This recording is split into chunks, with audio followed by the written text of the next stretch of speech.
This feels like...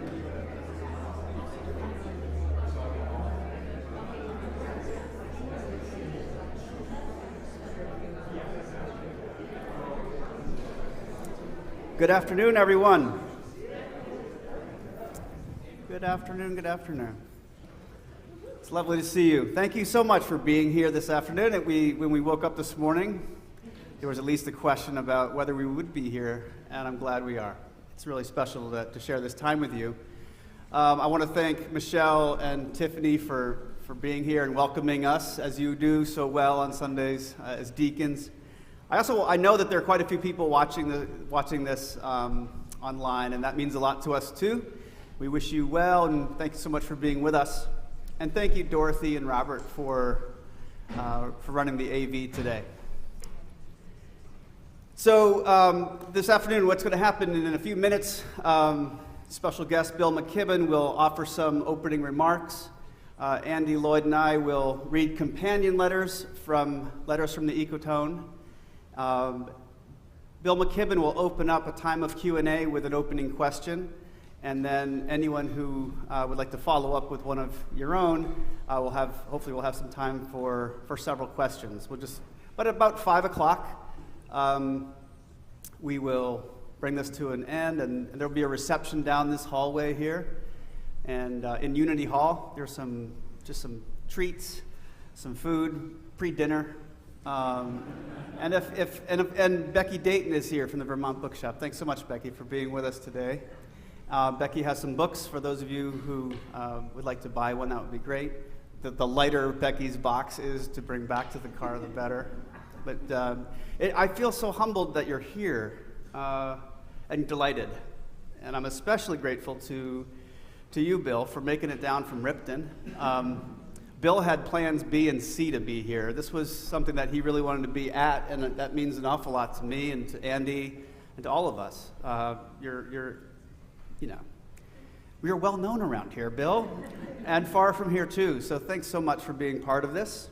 And I'm not going to do anything more than say thanks so much for being here. I know you could be a lot of different places today, and I know you shoveled some snow. So you did your part, and it means a lot that you're here. Thank you so much. Bill McKibben. Well,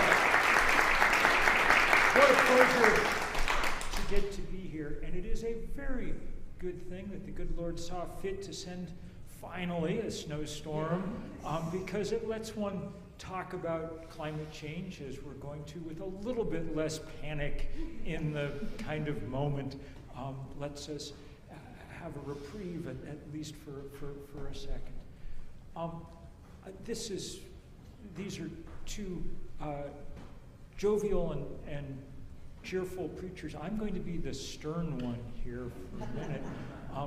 Stern mostly on only one count, which is that I very much hope people do indeed buy a copy of this book before they leave, for a couple of reasons. One, Becky's Bookshop is one of the truly important institutions in this town, and needs to be kept going at all times. Two, when you buy books, it lets the authors, it tells the publisher that it would be okay for the authors to write another one. And that's an important signal, really the only signal that publishers much care about, it must be said. And three, because this is a really important book that you want on your bookshelf. I've read more than my share of books that have something to do with our ecological predicament, and this is different, powerful, important, and it'll get you thinking in a way that you haven't before. I'm only going to say a few things as I start. I've gotten to read this book at a couple of different stages along its gestation, and enjoyed it and profited from it each time. The publisher, on the back cover and things, kind of billed it as a dialogue between science and religion, which it is in one sense, and all of us know Andy Lloyd from her career as a scientist, and from incredibly important work she did at the college for years and years in the biology department, and the number of the hundreds, thousands of students that she shepherded through, and so on and so forth. And so that's true and interesting, but also a kind of mild cliche in some ways. What makes this book, in certain ways, even more interesting is the journey that Andy Lloyd was on in the there's too many Reverend Andys in this story for easy telling. In the middle of all this, and a story I think that fascinated everybody at Middlebury College and in the community who knew her in one guise, and then got to see her develop into what would we say, come out of a chrysalis into a different manifestation. And that completely fascinating journey and rapid journey from what back in the old days we used to call, I think, a baby Christian, into a pastor just like that is one of those remarkable stories. And that's really, in a certain way, what informs, I think, the most powerful parts of this book. Obviously, this is set against many, many backdrops. The backdrop that's always with us of this rapidly changing climate and what that means. The backdrop of the pandemic when these discussions were underway. But also the backdrop of this remarkable journey with one player who was further down this particular path, shepherding the other along the way. And that gives this story extraordinary drama and pungency, and makes of it far more than the easy descriptions that you might take away from it. So I am very, very eager to hear this conversation now, but I'm also very, very eager for you all to get to read and really live with this book, because human beings understand the world through story. That's, there's many ways we understand it. We understand it through scientific analysis, we understand it. But at some gut level, we understand it through story. And this story told through these letters is a remarkable story, and one well worth our careful attention. So, over to you all.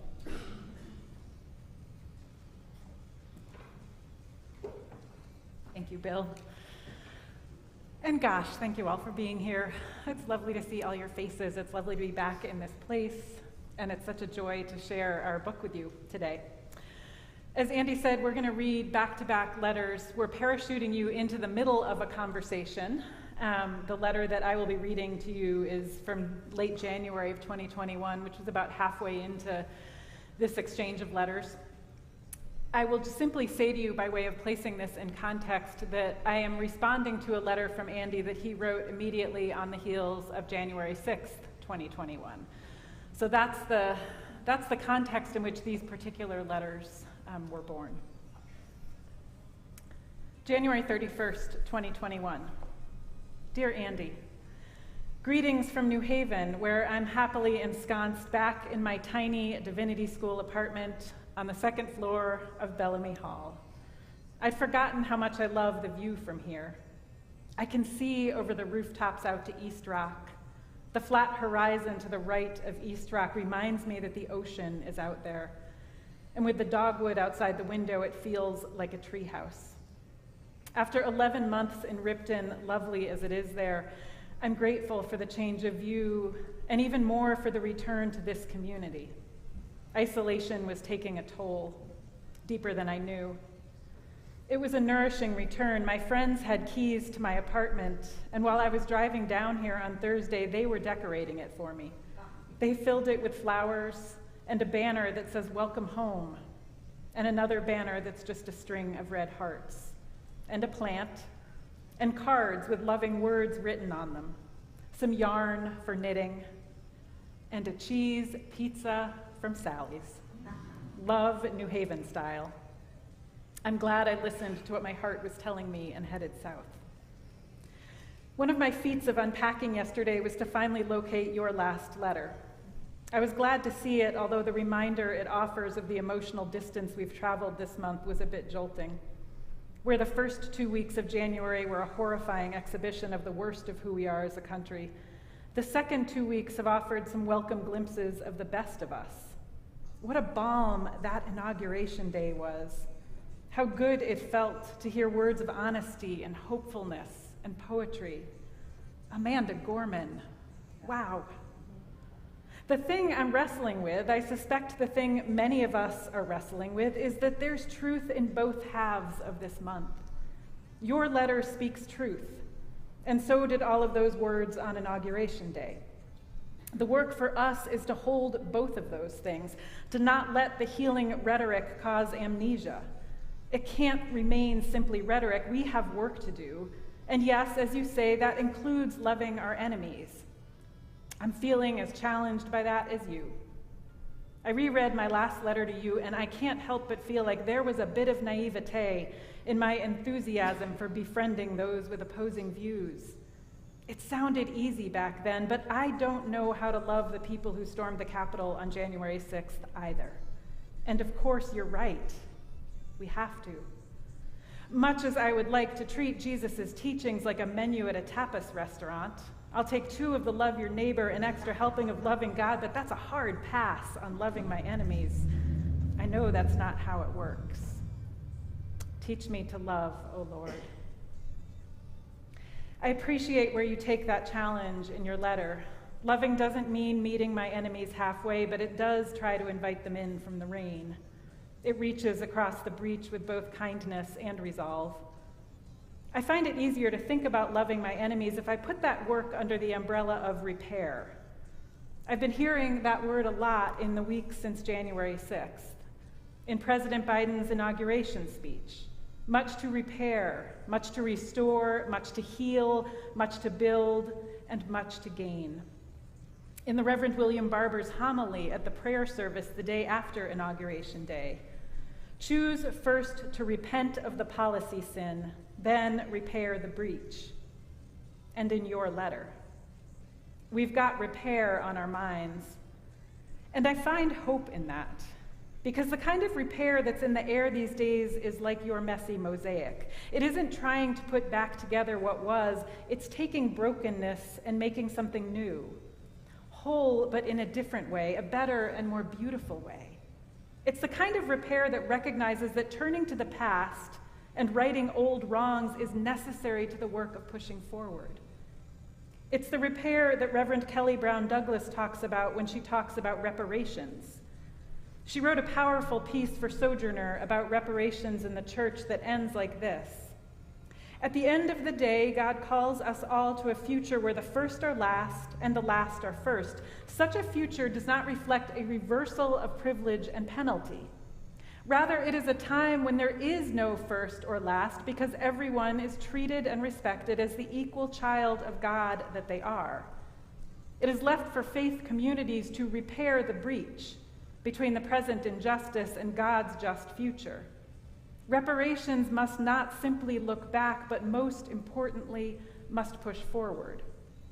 That's the kind of talk that climate change needs more of, because the work of climate change is both. It's dealing with the legacies of historical actions, and it's charting a course forward. Both are necessary. Our atmosphere, after all, is a repository of history. That troublesome CO2 tells the story of our past, of the damage done and the damage to be repaired. It seems to me that bringing the framework of reparations to climate change does a couple of important things. For one, it points us at the systemic root cause of climate change. The word reparations speaks the truth that the same trio of sins, white supremacy, economic injustice, domination, lies at the root of enslavement, genocide, poverty, and ecological destruction. It gets us away from siloed thinking beloved by the status quo that wants us to believe these are separate problems. But of course, they're not. They grow from the same twisted root. And the idea of reparations has been at least implicit in discussions of climate change mitigation from the beginning. The idea is simple. Wealthy countries, the global north, owe something to those off of whom they have profited, the global south. The Paris Agreement leans in that direction, setting the expectation that developed countries will provide financial resources and other forms of assistance to developing countries. The other thing that the idea of reparations brings to the problem of climate change is a concrete way of thinking about how to repair equitably. It points to ideas like carbon debt, which goes something like this. We know about how much of the CO2 in the atmosphere is due to human activity, and we know more or less where that CO2 came from. Not surprisingly, most of it came from developed countries. And much of the carbon that came from the global south was a result of deforestation driven by the insatiable appetites of developed countries. Climate colonialism, it's been called. Developed countries haven't been keen on acknowledging that debt, but from an ecological perspective, if we read the atmosphere as a story of history, each molecule of CO2 a narrative thread in that tale, then it's unambiguous. Most of the CO2 in the atmosphere belongs to people like you and me, white, wealthy relative to the rest of the world, Europeans and Americans. We have a debt problem. And there are multiple ways to think about carbon debt. Ecologically, it makes sense to me that any deviation from a carbon neutral life is a carbon debt, one owed to planet Earth. And maybe we'll get there eventually. More commonly these days, people think about carbon debt in comparative terms, about how much carbon each of us emits relative to the global average. That debt is one we owe to each other, to our neighbors. That notion of carbon debt starts with the assumption that the atmosphere is a common good. If you make that assumption, it's easy enough to calculate what equity would look like. Take all of the carbon emitted, divide it by global population, and you get each person's share. Multiply that by a country's population, and you can calculate how much carbon a country would emit if it were emitting only its share. If you compare a country's actual emissions to that number, you can estimate carbon debt or credit. It's imperfect, but it's a place to start. A 2016 paper in Nature Climate Change listed the top carbon debtors and creditors. The top 3 creditors are India, Indonesia, and Bangladesh. The top 3 debtors are the United States, Russia, and Japan. You know I have a fondness for concepts that have meaning in both the ecological realm and the theological realm. I think that the new stories we need to tell will require such words, and the concept of debt is just such a thing. It's a quantifiable scientific data point, ecologically real, and it's also moral. Unlike personal financial debt, our debt problem here in the global north harms other people. It would be as if I overdrew my checking account and someone on the other side of the world was taken off to debtor's prison. From the perspective of the Earth's carbon cycle, I am a debtor to most of the rest of the human beings alive today. That's a different way of telling the climate change story. I think it's a powerful one.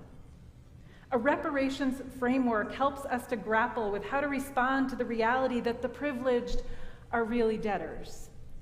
Paying back that debt would look like reducing carbon emissions, strengthening carbon sinks.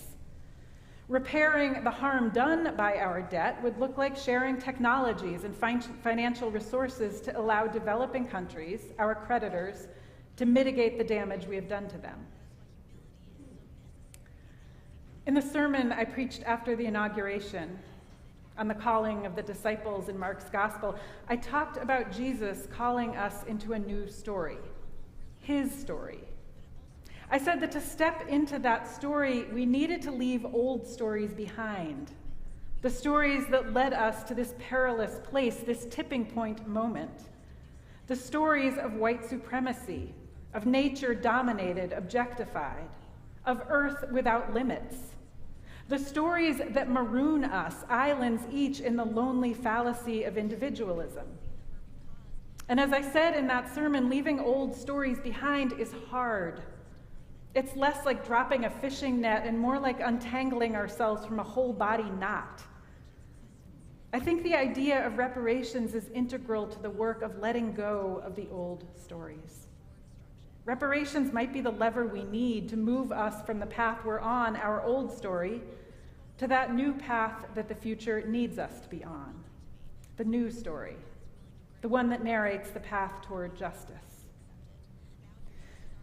Zoom calls, so I'll draw this to a close. Say hi to the loveliness of Vermont for me. I miss you all up there. It's a strange feeling knowing that the easy 4-hour drive back up to Vermont is not really an option in these pandemic days. Dare I hope that spring may eventually allow for easier interstate visits? I do hope. And in the meantime, friend, be well. Andy.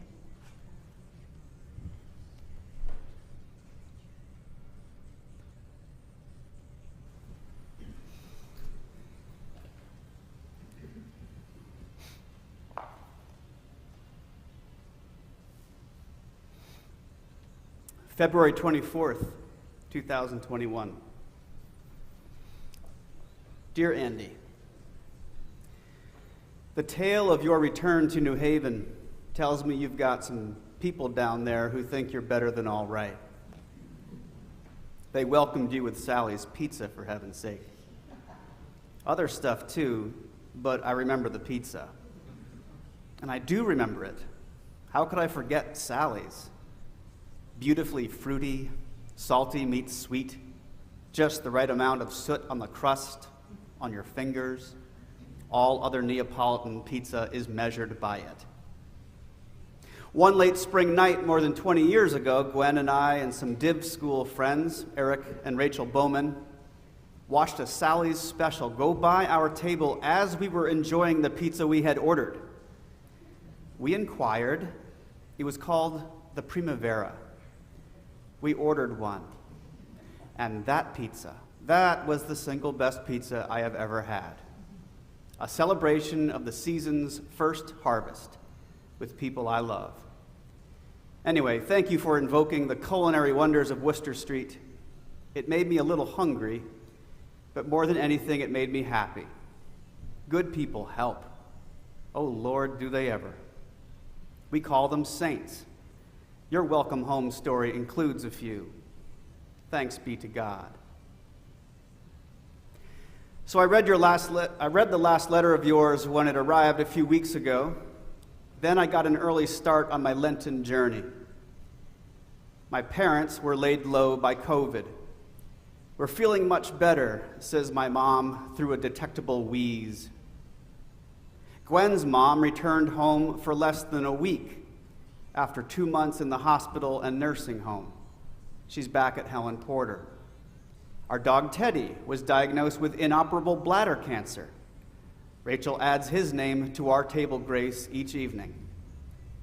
And just 3 days ago, I drove the 2 miles to Middlebury College with Mary.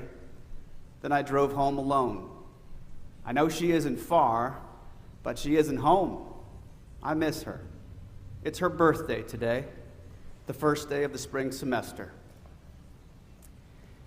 I reread your letter this morning and was buoyed by your mention of repair. Repair tells a truth I need to hear. Brokenness abounds, and we are equipped to do something about it. Repair is a good word for times like these. It's honest about the twisted root of enslavement, genocide, poverty, and ecological destruction that continues to bear the most bitter fruit. And it gives me hope to remember that individuals and communities can heal and grow stronger. There's a lot of repair work to do these days, and for what it's worth, I think the idea of dominion deserves to be near the top of the service slip. Dominion, radah in Hebrew, is a wreck. And we can do something about that. The other night, I took Teddy outside to pee. We walked down to the herd grassland, and I think we were both surprised. The stars were weirdly dazzling. Teddy noticed. He looked up a few times. He was more distracted than usual.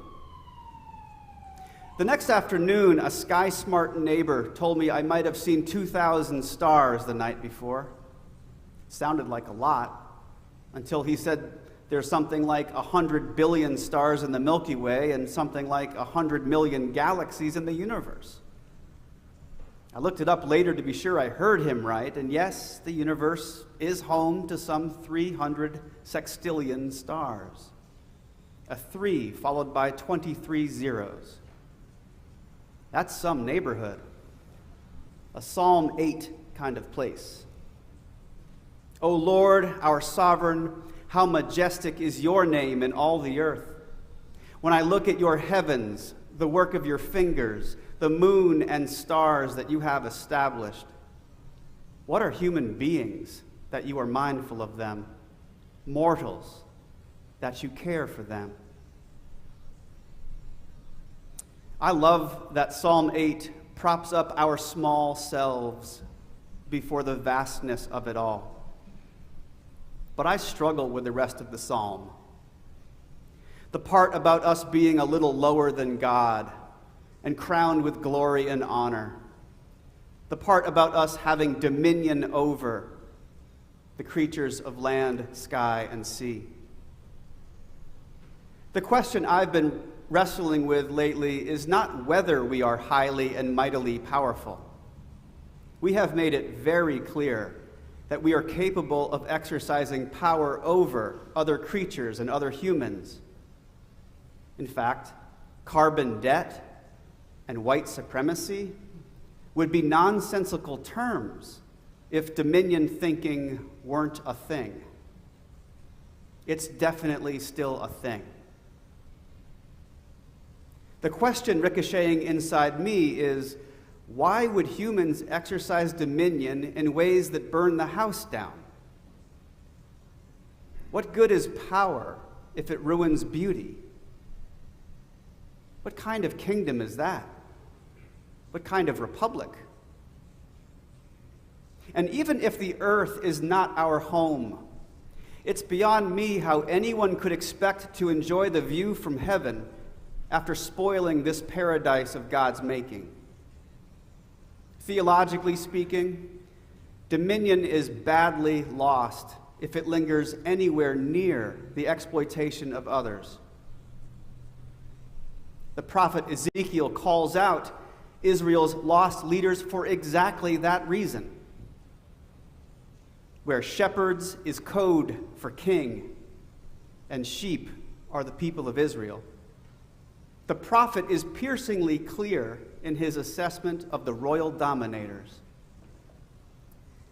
Ah, you shepherds of Israel who have been feeding yourselves, should not shepherds feed the sheep? You eat the fat, you clothe yourselves with the wool, you slaughter the fatlings, but you do not feed the sheep. You have not strengthened the weak. You have not healed the sick. You have not bound up the injured. You have not brought back the strayed. You have not sought the lost. But with force and harshness you have ruled them. So they were scattered because there was no shepherd. And scattered, they became food for all the wild animals. My sheep were scattered. They wandered over all the mountains and on every high hill. My sheep were scattered over the face of the earth with no one to search or seek for them. Dominion's been a wreck for a while. Still, we can choose to steer our power in the opposite direction. We can choose to use our God-given power in ways that honor the goodness of creation. It is possible to lead with caring, especially for those who do not have what the haves have. It's possible to read dominion and think caretakers of this planet and all its species. It's possible to hear dominion as a call to tend the garden, so that we and our companion creatures can live now and in the future. It's possible because that's what Radah means. It's there in Psalm 72. The king in this psalm does things differently. He delivers the needy when they call, the poor and those who have no helper. He has pity on the weak and the needy and saves the lives of the needy. From oppression and violence, he redeems their life, and precious is their blood in his sight. This passage provides a glimpse of dominion in a political context, but this dominion mindset stretches into the ecological realm too. Ellen Davis, a brilliant and beloved professor at YDS during my time there, tells it like it is. We fulfill our role in the created order only when we recognize our responsibility to help perpetuate other creatures' fruitfulness. Responsibility, yes. To repair Radah is to reclaim our responsibility to care for our common home. This is not Ellen Davis's insight alone. The same notes are struck in Eugene Peterson's translation of the end of the opening chapter of Genesis. God blessed them. Prosper, reproduce, fill the earth, take charge, be responsible. There it is again. Responsibility. It's also there in Pope Francis's second encyclical, Laudato Si. The leader of 1.2 billion Catholics tries to repair the common misunderstanding of dominion because it has encouraged the unbridled exploitation of nature by painting humans as domineering and destructive by nature. This is not a correct interpretation of the Bible as understood by the Church. The Pope goes on to say, we must forcefully reject the notion that our being created in God's image and given dominion over the earth justifies absolute domination over other creatures.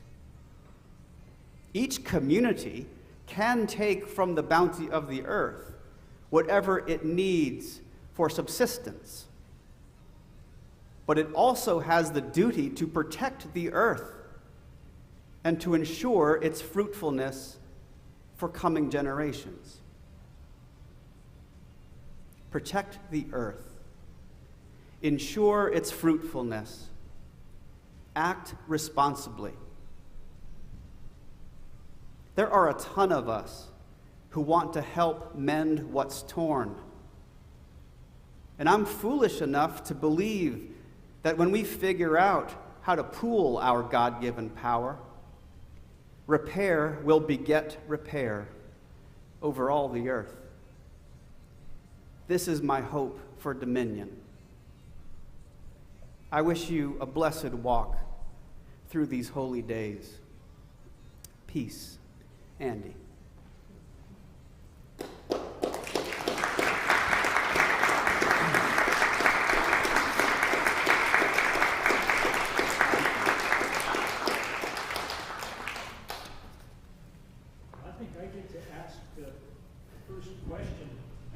That there are microphones, Yeah. a couple scattered around, so that as other people ask questions, you'll be able to be heard as well. Thank you so much for those readings of those powerful letters. One of the questions that when amidst that talk of loving one's enemies and of figuring out the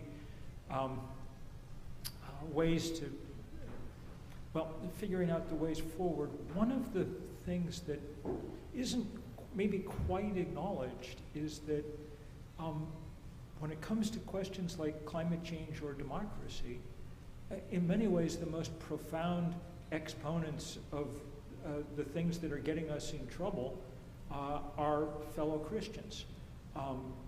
People stormed the Capitol carrying crosses. The people who have built and maintained the hydrocarbon regime are mostly white American Protestants like us. So to what extent does it, for those of us who are Christians, do you think, is it part of our responsibility to very explicitly take on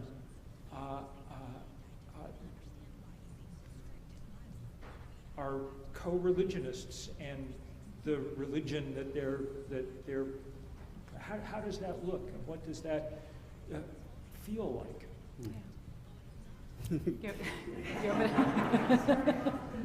That's right. Yeah, it's a softball of a question, Bill, thanks. No, that's a really great question, and it was a question that animated a lot of our thinking, both as when we taught a couple classes at the college and also I think in the course of the letters. Boy, there's so much to say, and I don't pretend to know. But here's my take on that. I think that there are some Christians, let's just keep it within the family here. There are some Christians who I'm not going to convince, and you're not going to convince. And you've been at this a lot longer than I have.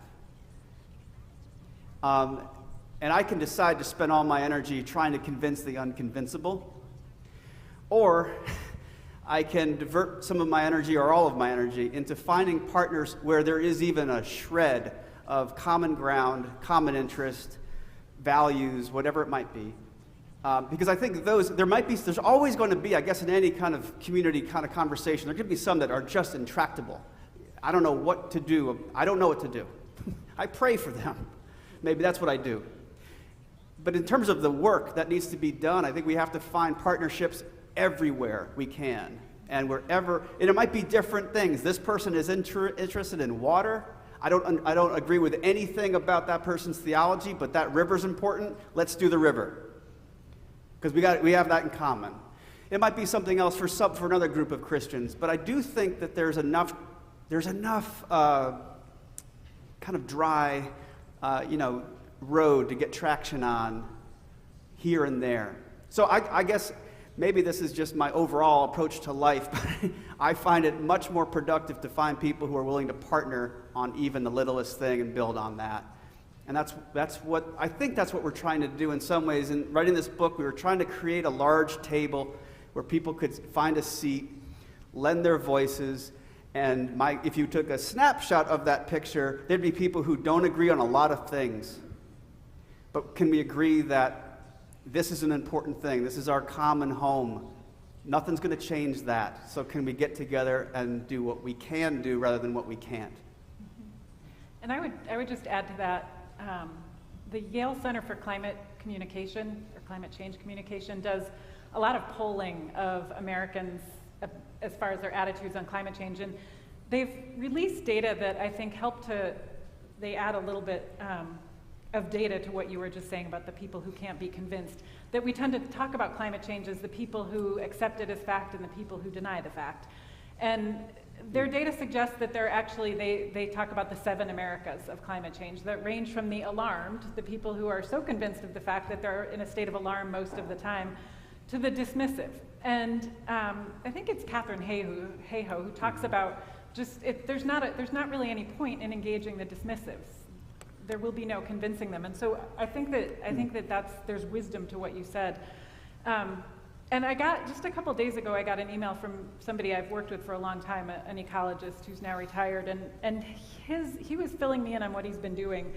And it gave me some ideas of what that might look like, what you're talking about. He's involved in a lot of local climate action committees and interfaith climate groups, and he said that he spends a lot of his time in rooms with outright climate deniers, folks who are not quite outright climate deniers, but skeptical, and he does a lot of listening and a lot of trying to find the shared values. And the beautiful thing about a conversation with fellow Christians is that presumably, despite the vast theological differences that can exist, there are presumably some shared values. I mean, love of God and love of neighbor are pretty solid. And I think there are some places where those conversations can get traction. I think that's true of interfaith groups as well. that there's an opportunity to have the conversation about shared values rather than starting with the places where we're in different places politically. And our hope was that this could be part of that, I think. Yeah. All right, Tiffany and Michelle are happy to bring you a microphone if you have a question or a comment, whatever. And you don't need to have read the book to have a question. I have a question. Is this on? It's going to be in a second. Okay. I'm Molly Anderson, by the way, and thank you so much. Well, maybe, let me just check to make sure that power is on. There we go. Let's see. Is that better? There it is. Yes. Okay. Okay. Thank you so much for those very powerful letters, and I'm envious. I'd love to have a correspondent that thinks as deeply and compassionately as the two of you are thinking about these issues. My question for you, 15 years ago, 20 years ago, I really saw people of faith as the people who would be leading the environmental movement, that there was so much common ground there. The notion of stewardship, pushing back against dominion, the understanding that as people who believe in God, we do have a responsibility to care for the earth as well as for each other. But it seems to me that those voices are not the leading voices now in the environmental movement.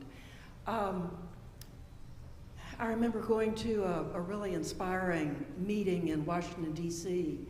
Of Jewish people who were coming together around environmentalism.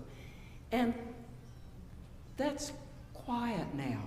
If anything, we look to indigenous people for far more inspiration and words of wisdom than we look to people of faith. So what happened?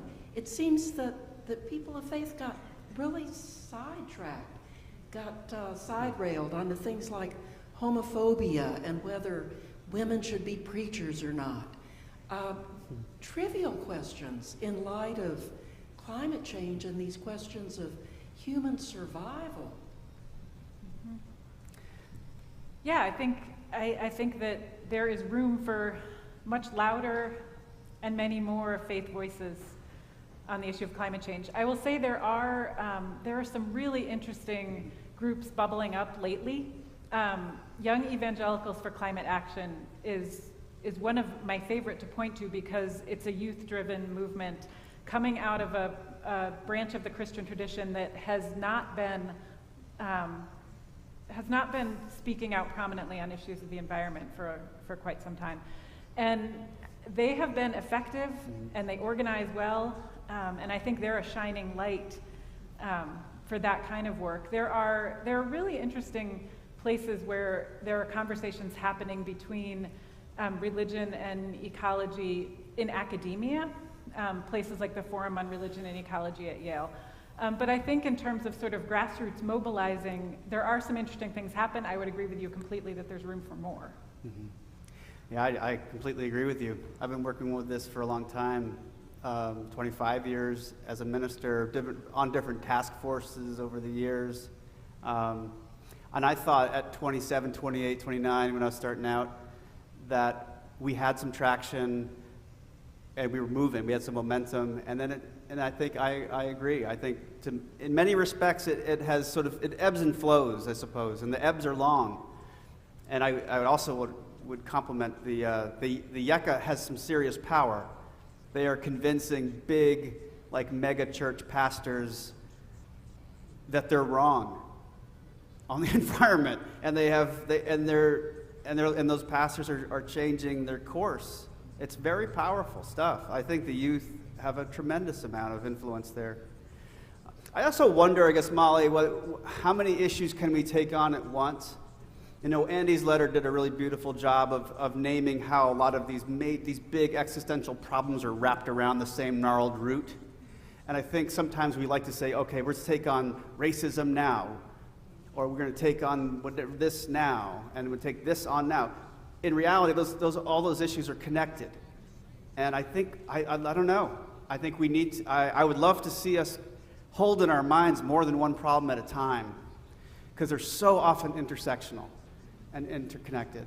And maybe it takes someone to help point out how they are. That could be useful, but they are. They really are. We took a good long look at those over the course of that year. Yeah, thank you for your question.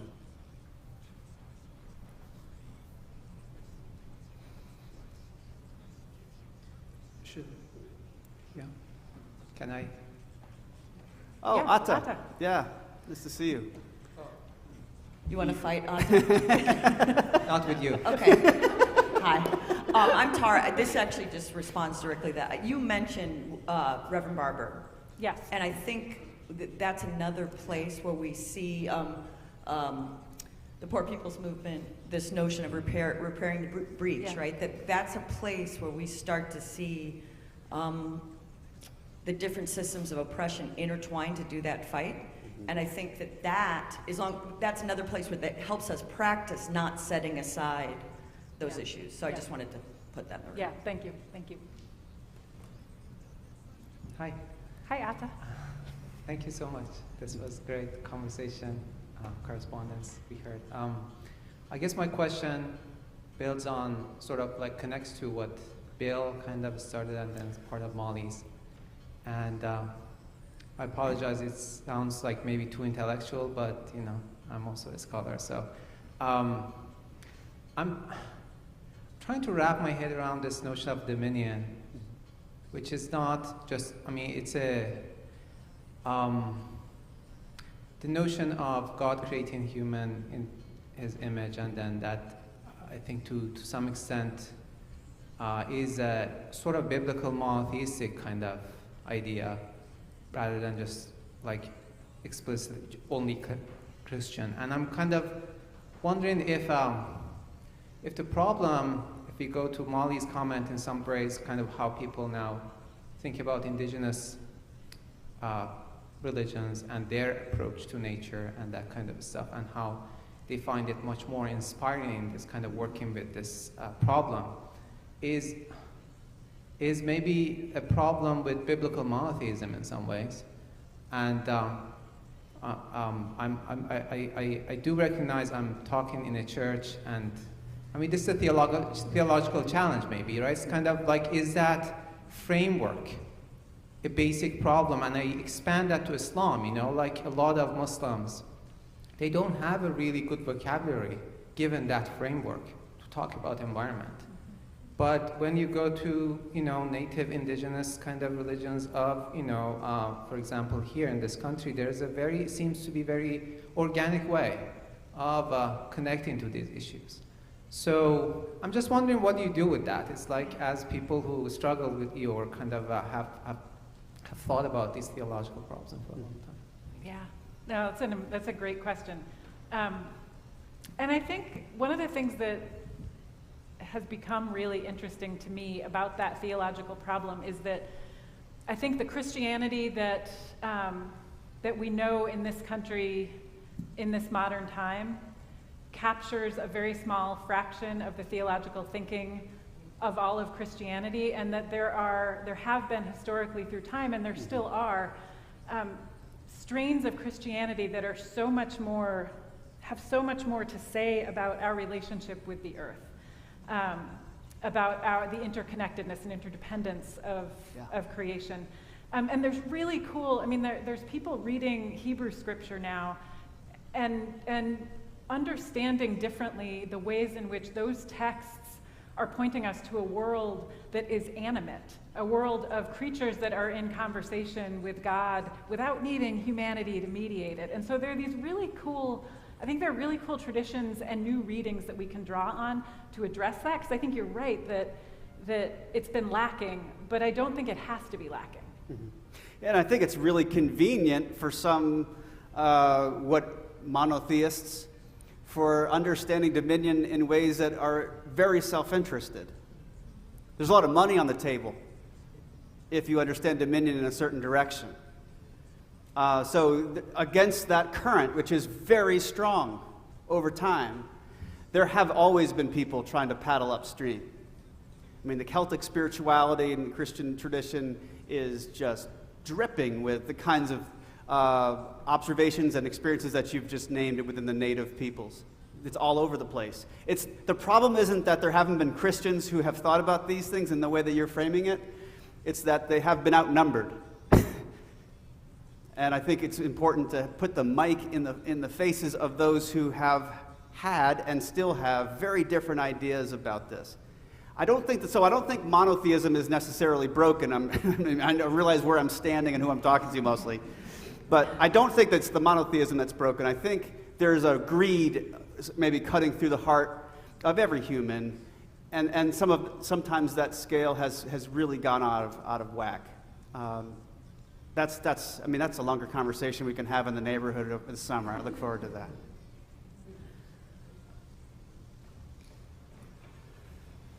So I really don't mean to divert us from these profound questions and profound answers, but I am curious about the meaning of the title of the book. Oh yeah, that's fun. Yeah. That's fun. The title conversation went on for a long time. I don't know if my Donald Anderson, he might be watching. Donald Anderson is a family member, author, retired Air Force, longtime English professor at the Air Force Academy. Dear human being. I love Donald. So we shared some of this writing with him along the way, but maybe halfway through, and he hated the title that we were working with. Hated. He just said, I just cannot abide by it. I won't even tell you what it was because we didn't choose it. But he was so horrified by this thing, just almost offended by this title so bad, that we got talking about maybe alternatives. And what we liked about the ecotone concept is that it's where two ecological zones meet. So we were thinking about that metaphorically with theology and ecology, and ecotones tend to be very rich biologically. It's like where field and forest meet is sort of one way to look at that, right? It's usually very rich ecologically. So we thought it would be a rich conversation metaphor for these two disciplines to be in conversation. And as these letters went on, and Andy's divinity school education got deeper and deeper, Andy's dropping Jonathan Edwards near the end of her final letter. She was in some deep theological water during this time as well, but 25 years as a climate scientist is also behind these letters. So that was we didn't mean to write a book. I probably should say that too. These were just real letters that started out, and then someone got wind of one and read it, and they thought maybe this could be good for a bigger audience. And then that was that. But so the letters from the ecotone, we like the idea of theology and ecology just brushing up against each other and seeing how rich that conversation could be. Yeah. Yeah. Hi, just one quick question here. So clearly you guys have both found solace in sort of this intersection of faith and climate. But is there a moment at all where sort of the magnitude of the climate problem has shaken your faith at all? Or what would you say to somebody who sees the magnitude of these issues and, goes the opposite direction and starts to lose faith? Yeah, that's a great question. Yeah, the question was, has there been a moment where the magnitude of the climate problem has shaken our faith, and what would we say to somebody who was in that place of having their faith shaken? Wow, that's a really good question. Yes and no is my answer. I mean, there's certainly small moments when, I guess for me it's more that, and this is captured in the book, there's a moment in the book where this happens, that I realized that for me, hope had to become an active practice, that if I was not actively trying to find hope, I was going into very hopeless places. And for me, faith has been this anchor that reminds me that there's a hope so much bigger than myself and anything I can do. And so that practice is a spiritual practice for me. And I think that's what I would say and what I have said to people for whom climate becomes this sort of existential crisis, an existential how could God let this happen moment. for me, that answer always starts with the reminder that God holds our future in some way, and that my hope is anchored there.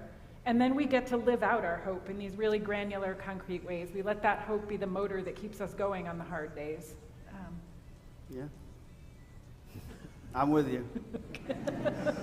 I am with you. I mean, we've talked about this an awful lot. Sounds like class. Yeah. I don't think I've lost faith or hope around this existential crisis. You know, I grieve it. I grieve what's been lost. Grief is real. Climate grief is very real. But I don't feel like my faith in God has been shaken at all. I don't always, I wrestle from time to time with humans more than with God. I think some people make really dumb decisions and make them over and over again, many for the same reasons. That's got to stop. I don't blame God for capitalism.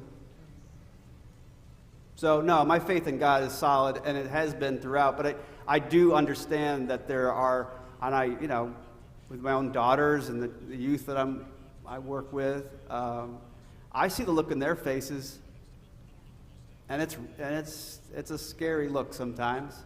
I recognize that. I honor that as being real. It's just not where I've never gotten to that point, I don't think. You use the word grief, and yeah, you have a whole thing on that. Yeah, and so, but I think I think part of it, one of the things that faith can bring to the table is some really old practices around grief. There's so Walter Brueggemann is a theologian who has this really lovely idea that in order to get to hope, you have to start by looking reality square in the face and all of its awfulness, and then you have to grieve the awfulness, and only then do you get to claim hope. And as a society, we're not good at grieving. Like, we identify it as something that, like, you go home and you grieve in private. The ancient Israelites had amazing practices of public lamentation. Like, they stood in the streets and they lamented and they grieved and they mourned, and this is a moment that needs that. And the question that I have been sitting with and have not quite figured out how to operationalize yet is, how can churches be places that can hold and take care of and nourish and nurture that kind of public lament, which we need. We need in order to cultivate hope, and we need in order to let go of the old stuff we need to let go of, and we need in order to move on. And I think we can do this uniquely. Yeah, I'm with you on that. Maybe one more question. I don't want to hold you How from the about two more, snacks. since we All right, have two two more. hands Here we go. Oh, Galen. Oh, no. Man, when Galen's hand went up in class, I always took cover. Man, brilliant. I'll try to speak not too loudly directly into the microphone. A lot of the conversation, sensibly, given the setting, as has been mentioned, has been about sort of where you see the faith community going with this conversation. And I'm wondering what you see, or what you would hope that the ecological world would take from this book and from the broader conversation that the book's a part of. Mm-hmm. That's a great question. That is good. I probably have to start answering that. I think you have one, to don't start I? there. Yeah, Okay. you're the ecologist. Yeah. So one thing is the power of partnerships. That I think climate change is. Did you say this, or somebody Catherine Hayhoe describes it as an everything problem? Yeah, right? it's Catherine So Hayhoe. climate change is one of those things that touches every facet of life and will require all hands on deck to solve. Like, science alone can't do it. Science is absolutely necessary and not sufficient. So I think the idea of the ecological community partnering with faith communities starts to get super powerful and interesting. And the Ecological Society of America, gosh, I forget how long ago this was. It was when Terry Chapin was president. Started an initiative to actually start to build those bridges, because he recognized that those partnerships were going to be a really important part of moving forward. So I think that's one piece that really really shines for me. Yeah. Yeah, I have no idea how the ecological community will receive our book. I'd love to make that their answer to create and craft. the more people that are engaged in the conversation, the better. And I hope that the book is invitational and not finger waggy or preachy. It's also, these are real letters, and there was real stuff going on that year. Some of you might remember. These letters were written in, during the pandemic, which a lot of stuff culturally was happening. But yeah, I don't know. I think I kind of look, I won't speak for ecologists or the ecological community and scholars, all that. I don't know. I feel like my job is to articulate as clearly as I can a Christian perspective on this issue that I know they care about, many of them, right? And if I complicate some of their assumptions, great. And if I present myself as a partner in their hoped-for work, great. If they're mad at me for something, whatever, we'll talk. I don't really care. I want to just get. I think I'm just done sitting around waiting for someone else to write a book or speak up in public around these issues that are really fundamentally important for life on Earth. And I'm not going to stop. So I'm not saying it's going to make any difference, but it will make a difference to me to be counted among that number. John Emerson, did you have? I like that several times in the course of this conversation, there was some emphasis on youth and the idealism that and the conviction that we associate with youth. And I do think that it's right to have some of the focus be in that area. I know that this book and your collaboration originated in courses that you taught together on the other hill. Yeah. And I am wondering, with the students that you taught, who are obviously part of the youth generation that we're thinking about, but what was how were they engaging these issues in those courses besides reading? I'm sure you had them doing lots and lots of reading. Yeah. But were they writing letters like the letters that you've been writing? Were they writing analytical papers? Were they learning a lot of science? What were they doing? I'm trying to remember. No, exactly. No, it wasn't. They weren't writing letters and they weren't writing analytical papers. But I was really blown away by the students in those classrooms. I'll start there. These were students, especially, well, both of them actually. One of them got hijacked by COVID, so that was a weird semester. But there was a winter term class, students from really different disciplines and majors coming in together and bringing in all different kinds of convictions and baggage and hurts and pains from church and different religious traditions. And that was a really rich room for conversation. I think there were some assumptions that got sort of turned upside down, or at least complicated. I think a lot of what our intent in both of those classes, and this drove the assignments, it drove the work the students were doing, was to put science and religion, and specifically ecology and Christianity, in conversation with each other. And that happened in class discussions, and it happened in projects and so on. What struck me both times we taught the class was we heard this over and over again in so many different ways, that the students expressed such surprise that a pastor and a scientist could be in a room together, like not just in a room together, but like seeming to enjoy each other's company. Like this was a revelation. It was. It was really cool. And they were, it really became rich fodder for the class, and it was clear that many of them carried such assumptions about science belonging in this box over here and religion as anti-science, or they were coming from a place of faith and really having concerns about what it meant to listen to science. It was so rich and so surprising that we ended up a lot of what we did was around creating space for that conversation. And as Andy said, the students came from so many different perspectives. And I remember in the J-term class especially, we had students going out and finding they could either choose their faith tradition or just one of interest and research what that faith tradition had to say about climate change and come in and bring those insights. And it was so beautiful the day that they did that, because there were students who looked into different Christian denominations Islam, Judaism, somebody looked at Hinduism, Yep. I mean, Buddhism.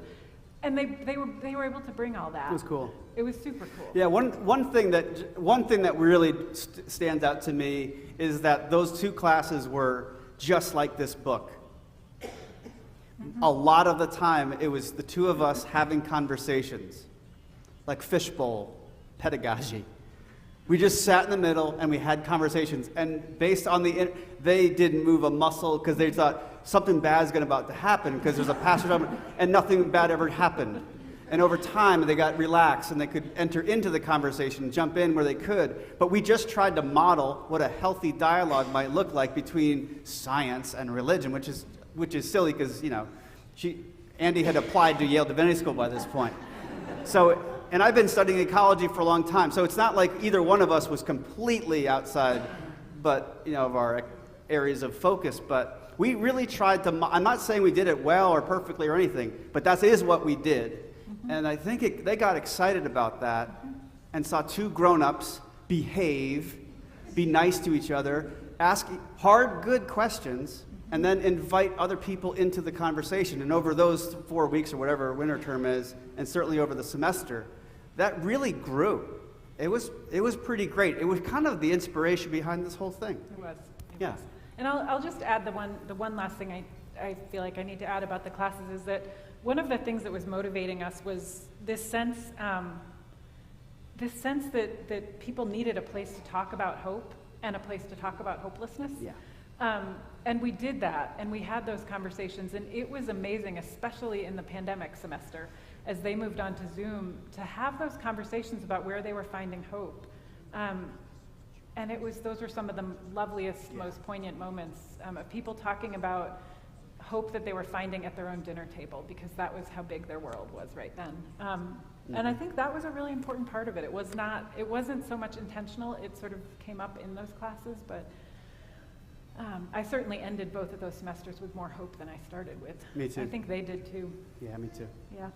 All right, folks. Thank you so much. Thank you.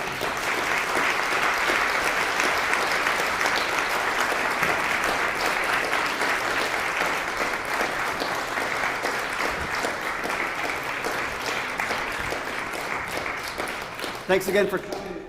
Please do feel free. There's some snacks down the hall. There's a lot of snacks down the hall. There's some books too, guys.